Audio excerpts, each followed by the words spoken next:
Welcome to Ready, Set, Hunt. Whether you're an aspiring, new, or seasoned hunter, join us as we share our experiences and learn from other hunters around the country.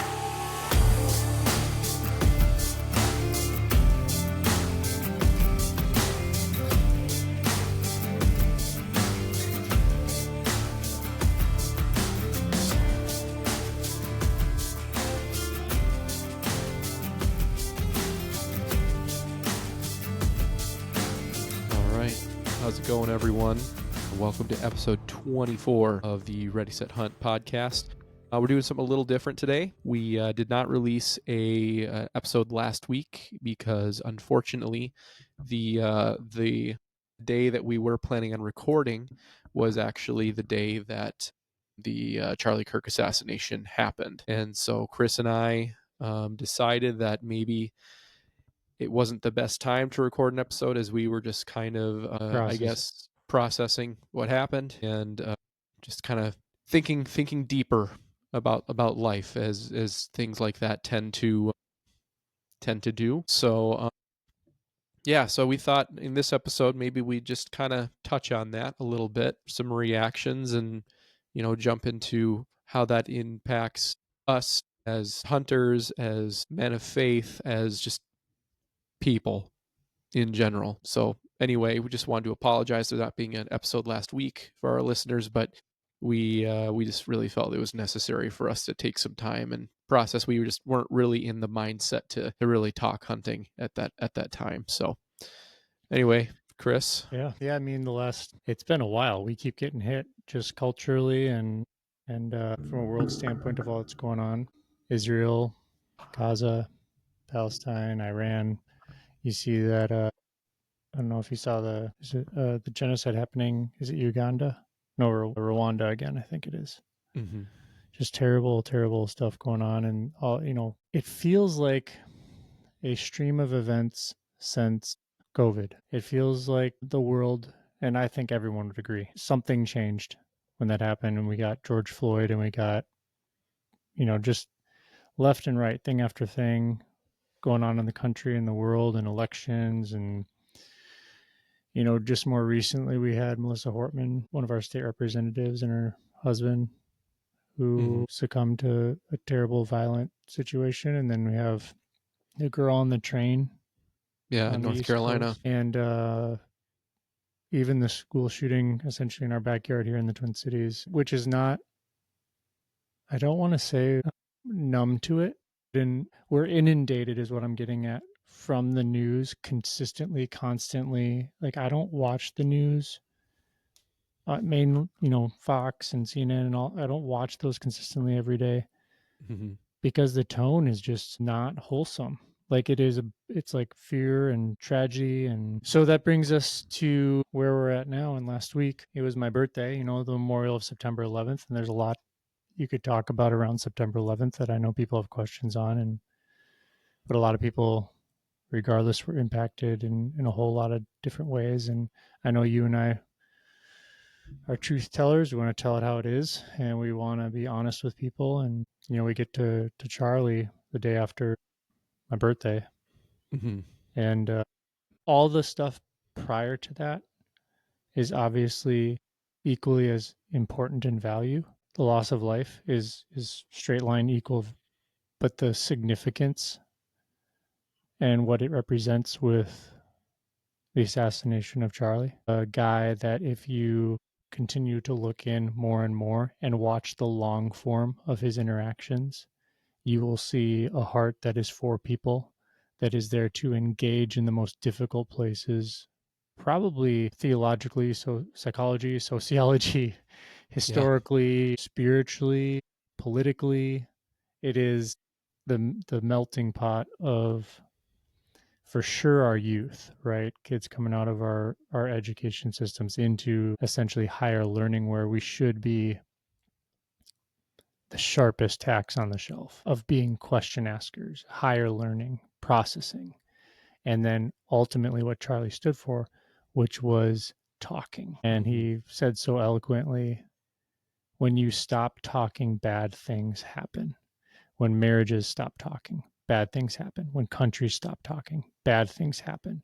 The moment we lose our sense of dialogue and free speech to have a debate of ideas for what actually holds merit, good and bad, and morals, and all these things, we've gone off the deep end, and we no longer have the foundational elements of our country, which is a republic, a democratic republic. And he was so much more versed than I even realized. So I'm a grown man. I'm strong. I'm tough. I've been through a lot of things, but I wept. I wept quite a few times, and for a lot of different reasons. And I'm hurting for the country, and I'm hurting for people. Mm-hmm. And it's fascinating that no one is out rioting, and no one is out like burning things down and hurting, in mass quantities. I can't speak to like individual choices, but you know what I mean. We've gone through some things, LA riots and George Floyd riots, and there's been lots of different things over the course of our country. Civil rights movement, all that stuff, super important moments in time. Mm-hmm. And this just hits so different. Yeah. Right? What are your thoughts on that? Uh, That's a loaded Honestly, question, so I'm sorry. it's so hard to. I mean, it's so hard to put words to. When I found out, my wife had just texted me and she goes, "Hey, did you hear about Charlie Kirk?" And I'm like, "No." Because I had been working that day, hadn't been on my phone, hadn't really been paying attention to anything, and so then I Googled it right away, and I'd heard he'd been shot. Looked into it a little bit more, saw the actual video, which I know there are plenty of people in this world that have seen horrific things like that in person. I have seen some things like that, but I've never seen anything quite like that. And it scarred me in a way, not in a I don't know how to explain it, but it's just I think that's something that people in general are not meant to be seen. Like I think it does something to someone's soul. But just in general, the whole situation, it impacted me in a way that I hadn't experienced before, even with other tragedies that have happened, even with Annunciation that, like you said, happened pretty much in our backyard here in Minnesota. Now I know people that that like know some of the families that were impacted.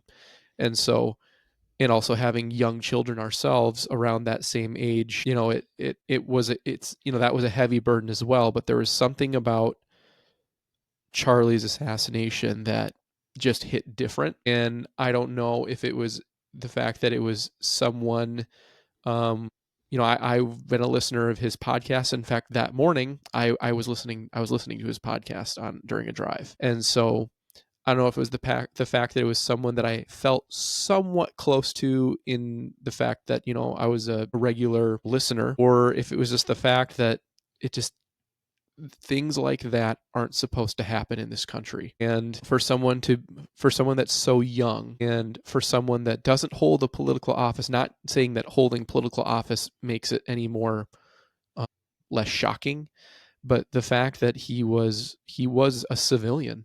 He was not a politician. He was someone who had an opinion, whether you agree with him or not. He was someone who had an opinion and would like to debate those opinions and stand up for those opinions and get other people to dialogue and think about truly why they believe what they believe, and if they're able to defend what they believe. Which is a lost art It is. And I in think our one of the current day true and age. tragedies, it's not just his death, but it's like the very apparent state of the country we live in, and not being able to, with sides being so polarized that they truly don't believe that they can have dialogue. Well, There's no such thing as agree to disagree anymore. as If you someone disagree who's with someone, you're committing violence against them. yeah, as someone who's considers themselves fairly educated to the point of being able to have a dialogue about my beliefs and concepts and legislation, finance, we can dive into a lot of different things. I've run for office twice, and that's not a plug. That's just like when the world that switch, 2020 and COVID, I felt a more I felt a push or a pull to embrace those around me in a servant-hearted way, realizing that doing that is ownership of my world. Like, I'm put here to do something with my life and the breath that's in my lungs. I'm gathering a lot of thoughts right now. I'm Downloading. thinking of Charlie, and I'm astonished that he's a giant. He was a giant. He still is a giant. The presence that he exuded, there's so much out there, short clips that skew to vilify Yeah. conversational topics or approaches or dialogue that he's having with somebody across the mic. And when you watch long form, it couldn't be further from what those shorter clips often are trying to portray. Yep. I mean, you And can, that's where with anything see and so take it many out of people. context, you know? Yeah, I see so many people. I'm just gonna. I don't care. I don't care anymore, Pete. And I say I don't care anymore because I'm not going to try to cookie cutter the words that come out of my mouth. I'm going to be direct. There is a wicked hatred that is rooted in the hearts of a lot of people. It is rooted, it is anchored, and their worldview has been warped by a lot of content and an induction and absorption of social media. People, and I say people as like family, like that's what I'm using the context of like this cry in my heart. Everything that is put in front of you, including this show that Peter and I are having right now, has an agenda. That agenda can either be servant minded and humble and just sharing open handedly, or it's nefarious. And that is everything from an ad on the billboard trying to get you to buy something, it's somebody in the pulpit preaching, whether, preaching actually the word of God or preaching an agenda based stance. It's everything in our healthcare and our food. Like, there is money to be made, there is alliances to be kept. There's just a lot going on. We've fallen into a time in history where everything is interconnected. Your data is being tracked. Like, there's, that's, I'm not going to just keep rambling down Yeah, I mean, this those aren't train of. even, that's not even conspiratorial. Like, those are things that, I mean, It's common knowledge, and that my point to that is you had somebody who had the ears and growing hearts of the next generation on college campuses. When he started out going into the hardest places to have dialogue, he was met with adversity that was nuts. that would make Like, almost anyone else quit. yep. And Mm-hmm. you look at the last year or so, and you start to see the temperature of those crowds began to support and critically think and ask questions. And guess what? When you start to ask questions, figure out what you can't criticize, figure out what's a touchy topic. As far as I know, we're all drawing breath.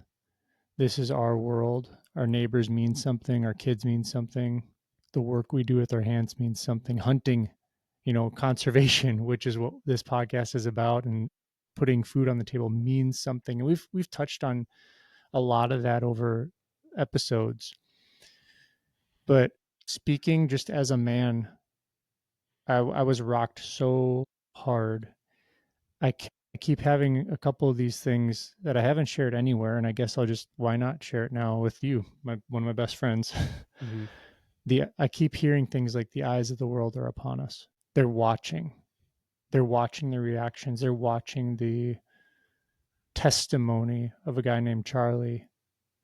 Like, atheists are going, never gone to church, and I watch Charlie stuff and I'm rocked. I'm gonna go to church this weekend. Like, I've never owned a Bible. I went out and bought a Bible. Mm-hmm. Yeah, I've seen stuff like that too. I say all that because there's a pressure to post and share, and like, oh, everybody's posting about Charlie, and like, I guess I got to get my 2 cents in and be like, I'm, shared my heart so moved and broken. And I don't think that's healthy, because while I want to hear what everyone has to say, it's like it's a silo of a silo. It's algorithms.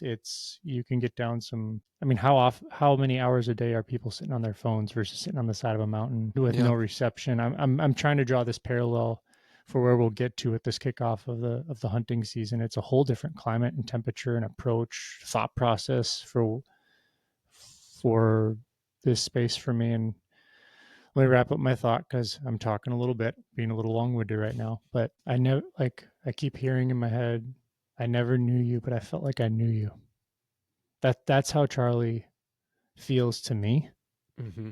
And I think what I can articulate is while there's a lot being said about a lot of different things about Charlie, surrounding Charlie, what it means for this country, the world, a lot of whys. People are all over the spectrum on, I mean, you should not be celebrating anybody's death. You should not be celebrating your enemy's death.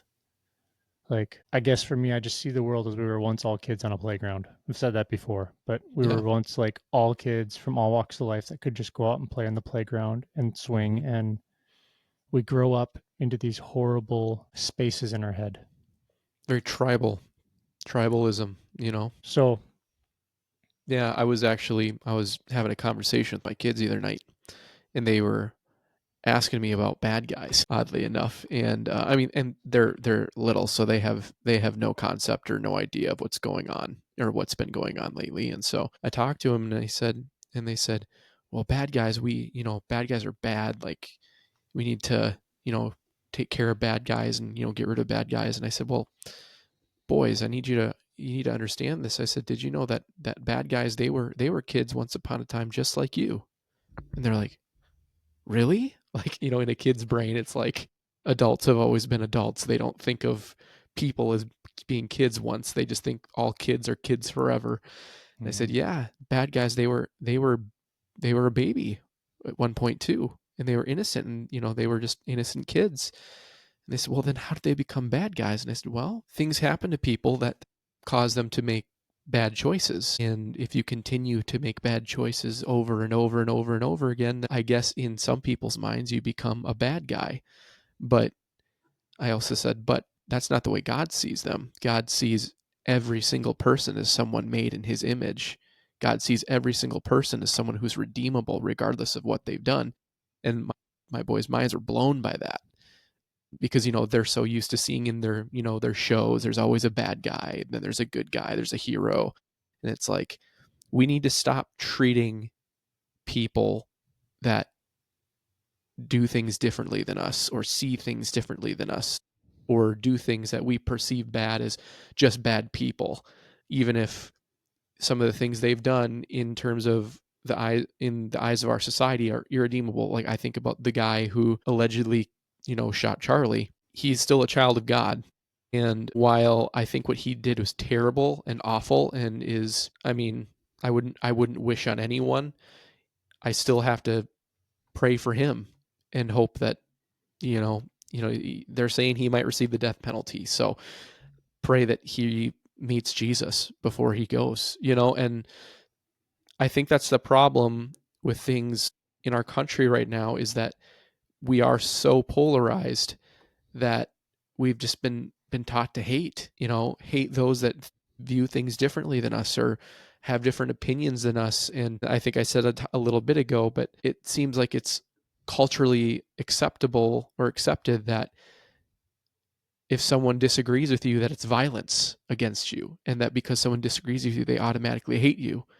And that couldn't be further from the truth, at least in my heart, in my mind. And I don't know how we fix that. I don't know that we do. I think we just need more Jesus in our lives, and we need to model that for people around us and model that in our kids, because I don't want to say that these current generations are helpless, because I don't think there's anything that there's no one. I don't think there's anyone that God can't fix or God can't redeem, but just think about the things that are going on now and how we have the responsibility to explain this to our children and this next generation in a way that we can make a difference in them, and so they don't see us reacting in negative ways. They don't see us reacting out of hate, but they see us reacting out of love.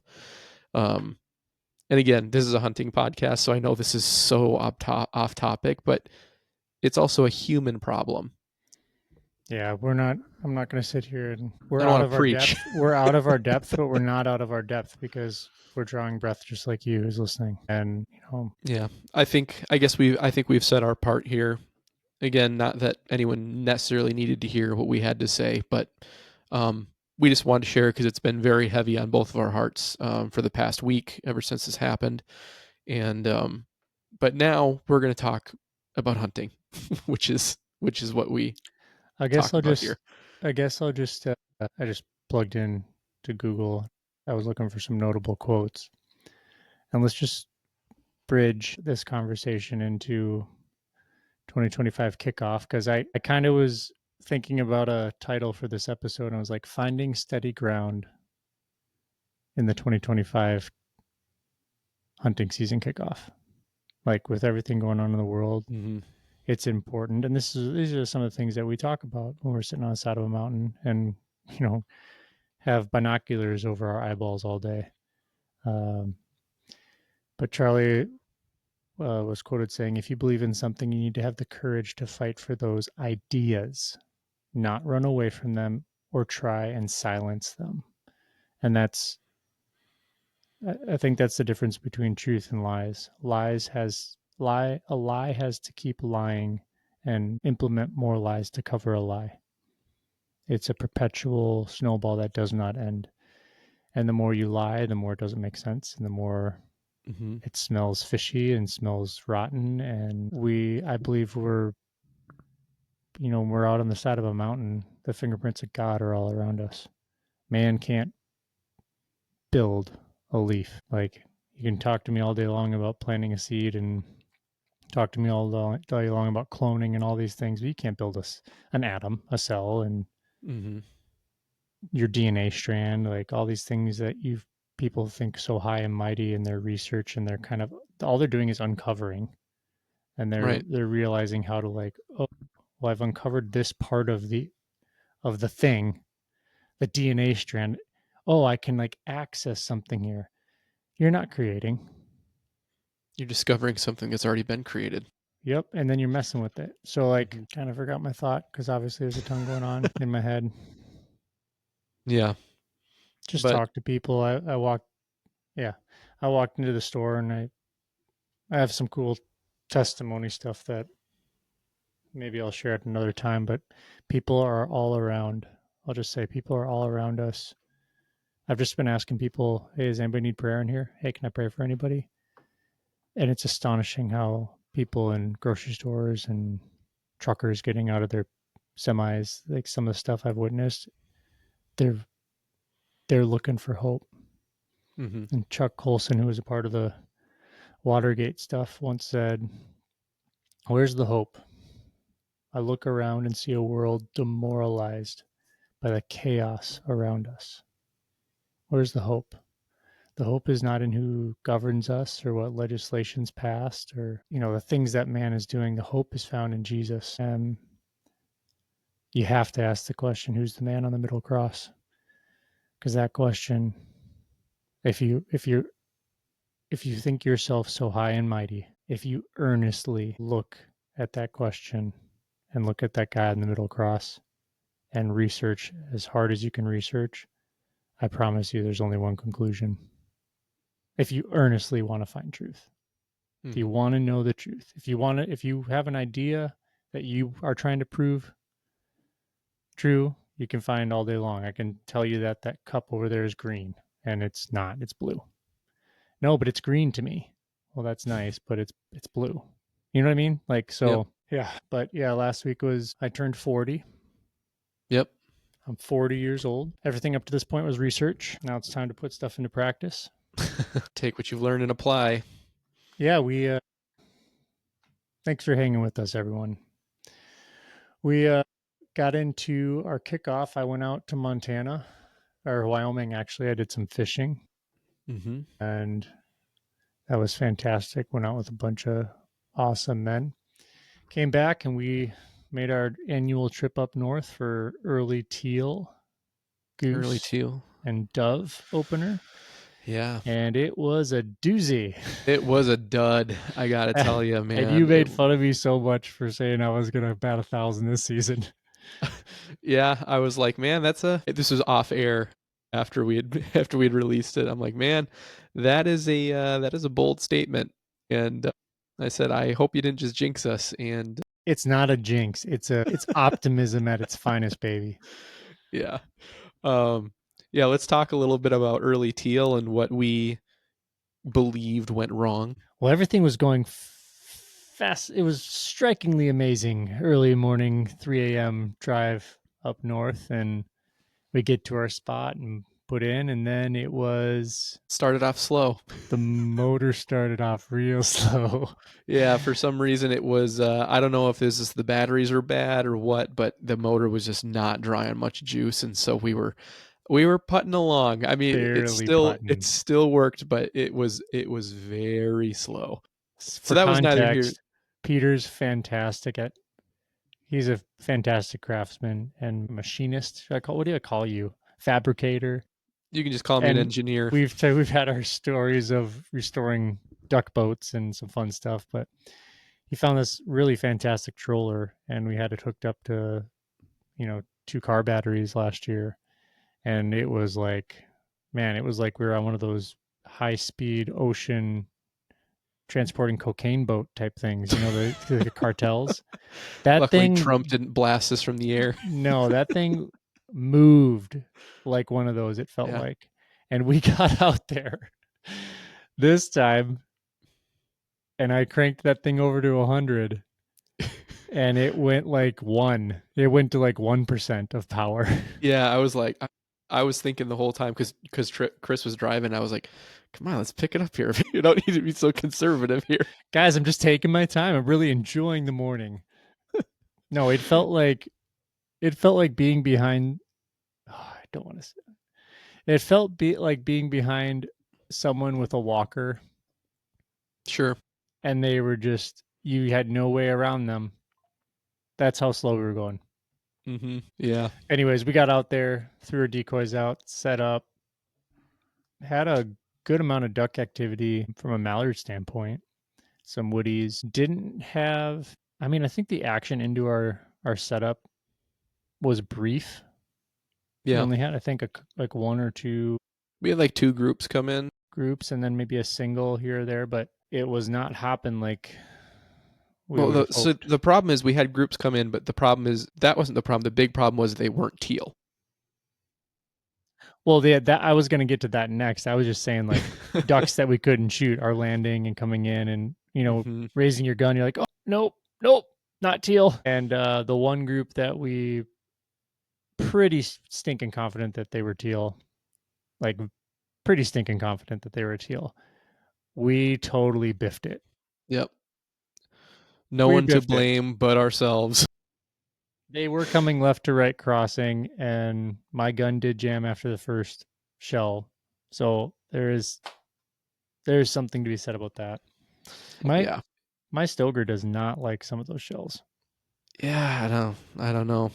I don't know what to tell you. Pull it apart and clean it here before we go. Yeah, probably not a bad Again, idea. but teal, yeah, we think teal moved on. We think it was we got a little bit of a cold snap.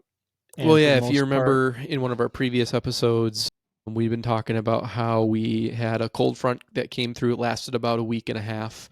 And when I say a cold front, I mean like there were a few days where it didn't get past 65 degrees. So for late August, early September in Minnesota, that is very unusual. I mean, during that time of year, we're usually averaging mid 80s. And so there were some like truly chilly days. And so our theory was that most of the teal had probably already migrated, especially since we had gone north. Now, I was seeing some pictures from other guys I know that went out for early teal, and they had, they had shot some teal, they'd seen teal, but they were hunting a lot further south than we were. So I'm kind of guessing we probably just missed the teal by a handful of days. yeah, and that gets us over to we saw, as usual, we saw a good amount of geese that Mm-hmm. usually don't come into us. Yeah, we're also not like super targeting them very hard. Like we're not really trying for geese. Well, we brought our geese. I had picked up some geese off of Facebook, and none of them had any weights on them, so we didn't throw them out. But they stayed with us in the boat. They're great company. Important reminder, people, to check your gear before you go That's out. on me. That's on me. By the way, I did pick up some weights today and Texas rigged them. Okay. So they are rigged up now, ready to go. Okay. Good deal. They're ready. But that cold snap also, we're pretty confident, pushed some doves out because we've seen healthier volume of dove numbers in past years. Mm-hmm. We've had a year or two where they've been light, and that's usually because they've already migrated. Well, so the last time we had a year as bad as this year, because I mean, would we get 5 doves this year? Taylor had peppered one. Yeah. So he broke his curse. My running joke is I keep bringing my brother-in-law. And so far, the 3 or 4 hunts we've brought him with taking him now, out on it. he's, I don't know. It's a running joke. I'm sure it has nothing to do with a curse or anything like that. Yeah, but I mean, the last time we had a year as bad as this one for dove was 2 years ago, and it was the opposite problem. It was the fact that it was 95 degrees that day. It's so terribly Whereas this year it was not hot at all. It wasn't cold at this point, but it wasn't hot. But we hadn't had we just had that cold snap, and I mean, we saw an okay amount of doves, but not nearly what we're used to. And we're used to seeing hundreds and hundreds of doves. I would say that this year we probably saw probably less than 30 or 40. Would you agree with that? We never had any groups come in. We would have singles or doubles, mostly singles. So yeah, it was a very slow start to the season. We did have fun shooting our rifles in the middle of the day, getting all sighted in and ready for our trip out west, which is coming up in. Man, we'll be there 2 weeks from today. I think opener's 2 weeks from today. That'll be October 1st. But yeah, so that's really exciting. It's Wednesday. I thought it was Tuesday for some reason. Yeah, it's Wednesday today. I'm looking around on my wall calendar. I'm like, wait a minute. Oh, I didn't mark that day off. No wonder I'm confused. Yep. So not exactly our best start to the season, but you know, we still have lots of fun hunts coming up. I've already gotten out bow hunting once, which was really exciting. Got to see some deer movement. I did take a shot at a deer, and I did hit a deer, but it was not a great shot. It was too far back. Believe it or not, I'm pretty sure I missed the lungs, and I'm fairly certain I missed liver as well, just based off the blood that I found in the arrow. It was like instant pass through. Like I've never seen an arrow pass through a deer so easy.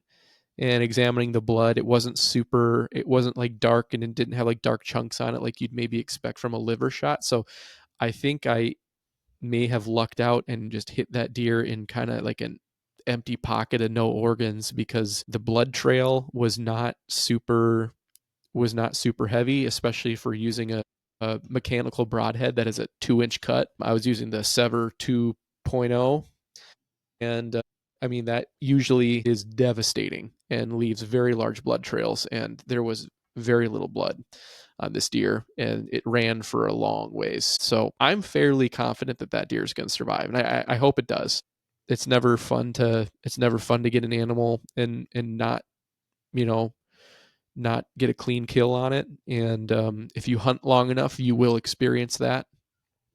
So anyway, but hoping to have more opportunity in the future, and yeah, it was just great to get out, even though it was like 85 degrees. Not ideal, but yeah. Chris, what other hunts do we have coming up before we leave for our trip out west? Well, we just have waterfowl opener. If we do go out this weekend for deer, I could go out in an evening if you wanted to go out, but waterfowl opener, and then we're gone. Yeah, I think next week I get to do a quick little evening grouse hunt, so that'll be up north. That'll be fun. It'll be interesting. Early season's always a little difficult, especially when the leaves are still in the trees with grouse, just because, you know, the thicker vegetation, it's a lot closer shots, and also it's a lot harder to see them just because there's so many leaves on the trees still. And so hopefully we'll be able to bag something. I've had some success in September, but certainly a challenge. I keep on going back and forth of whether I should chase after grouse or if I should bring my bow and see if I can't get a deer. But I think I'm going to do grouse. I'm thinking that's what I want to do because I only get so many of those hunts each year. But yeah, I don't know, Chris. Do we have any tips or anything for some of the seasons that are opening coming up? Well, I know like out west, a lot of western hunts have opened up, and guys are Yeah, out doing some of their hunts. So I've seen some antelope and yeah, mostly archery right now. yep. Well, we're kind of in the prime time of the rut for archery, so that's exciting. Starting to see more and more photos of big bull elk rolling in, which is always exciting. A buddy of ours tagged out a huge elk with double drop tines, which was insane. And he also did you see that he killed his biggest antelope buck to date too? I did see that. Sheesh, that thing, dude, it's crazy. Let's see. A big tip for waterfowlers, especially if you're in Minnesota, but I would assume it's the same everywhere else for public land hunting. If you are heading to a spot hunting public land for waterfowl, you best be getting there real early. We've had past years where we've gotten to a spot what we thought was plenty early, like 4:30, 5 o'clock, and we'll roll up to a piece of public that we're planning on hunting, and there's already 6, 7 trucks there. So just know that if you want to have your pick of a spot on a piece of public land, you're going to have to get there extra early. Yeah, that's just kind of the unfortunate reality depending on where you are, especially if you're closer to a metro area. Obviously, hunter densities are going to be a lot higher on the available public near you, if you even have any available public. We're blessed with a decent amount of public land here in Minnesota. Let's see. Otherwise, Can we do a field hunt out at your uncle's, uh, or is it a conflict of interest with how some people feel about the wildlife? a little bit of that. Also, I'm not going to hunt a field if there aren't ducks or geese already hitting that field. It's a little different with bodies of water just because they're, few and far between. Whereas with fields, especially in farm country, it's like there's so many ag fields, and I mean, they can just land wherever they want. They have their favorite spots. So that's one of those things. That's one of those things you really got to scout. You can't just kind of set up in any random field and hope to pull in any real numbers. You might get some groups that might just be migrating or flying by, and you might be able to pique their interest. But in general, you need to find a destination plot that the waterfowl are already wanting to head to. So let's see. Pheasant isn't open yet, so we don't really need to worry about that too much. If you are a upland hunter and you haven't done so yet, start getting your dog in shape and be practicing those retrieves and practicing those commands just to make sure that you kind of shake the rust off. But if you're a serious upland hunter or pheasant hunter, grouse hunter, you've probably already been doing that throughout the summer. And then also, if you haven't started yet, make sure you're practicing with your shotgun, practice your wing shooting, any trap shooting, clay pigeons, anything like that. It's good just to, sharpen up on your skills before you're doing the real deal, because shooting a bird is something different. They don't act like clay pigeons do. They're a lot faster and they can, switch on a dime. And so make sure you're getting that practiced out there if you have the time to do it. Chris, anything else you want to touch on before we depart? No, I just want to do some duck hunting. Yeah, I'm looking forward to it. I'm really hoping that it's going to be better than our teal experience, because some duck openers in the past, because the weather's been warmer, the teal have still been around, which is always nice to have, more ducks around. But the fact that they've pretty much all migrated at this point just makes me wonder what kind of ducks we're going to be seeing on opener this year, because opener's still a week and a half away. Looks like the weather's supposed to cool down a little bit in the next couple of days to be, mid to low 70s. So we'll see. I mean, I'm hoping we see a decent amount of mallards. I'm assuming we'll probably still see a good amount of wood ducks like we usually do. Minnesota usually has pretty high wood duck numbers for the most part, and then we might start seeing some other species like gadwalls and widgeons, but most of the time around opener, we've most consistently seen mallards, teals, and wood ducks. So wouldn't mind getting a nice big group of mallards coming in, though. We'll have to see if we have many ducks migrating from up north yet, or it's still mostly local ducks. I feel like it's mostly been local ducks in years past. So funny. I'm just looking at a random Google map, and I Mm-hmm. without even knowing it, zoomed right in on our spot. Oh, really? Like I'm like actually in the 3D or the layer that's not, you just see like all trees, road, Mm-hmm. I can't believe I just zoomed right in. It's hilarious. Yeah. So for our official duck opener spot, we're gonna go without the boats this time because we are bringing our kids. Not that we couldn't bring the kids if we did boats. We had the kids out on boats last year, but we're going to go back to a spot that we've had some success in the past, and it is a spot that does not require a boat. So we're going to be kind of hunting at water's edge a little bit, and it'll just be a slightly simpler setup in terms of gear and time and that kind of stuff. But it is a spot we're probably going to have to get to pretty early to, kind of claim our spot on the water. Water's higher this year just from higher rainfall than we've had the past couple of years. So we'll see how that affects things. I would think it would be probably a good thing. It makes the body of water a little bit larger and a little less just kind of mucky. But yeah, man, we're in full swing. Seasons are opening left and right. I can't believe it's here, and I can't believe that we're already halfway through September. It's crazy. I'm super zoned into the maps right now. I'm starting to get all giddy.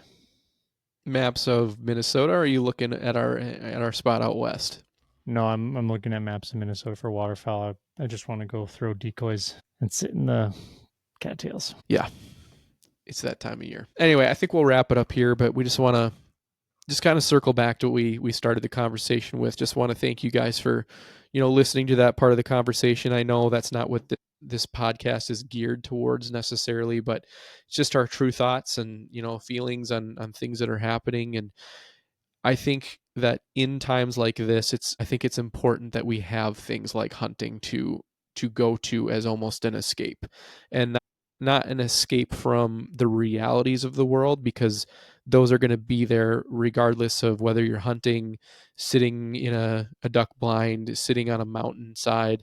But there are things in this life that bring peace and ground us, and I think hunting in the outdoors is one of those things. At least for us, it's one of the places that we love to go. We love to have these deep conversations. So just encourage you guys to get out there, even if it means, doing something that you wouldn't usually do. If it means, maybe you're kind of winging it on a hunt. If it just means to get out there and to experience the nature that God's created for us, I think it's healing truly in dark times like this. And also just a reminder to hold your loved ones close, Yeah. Yep. So with that, we will talk to you guys next week, and have a great week of hunting, guys. Appreciate it. Bye.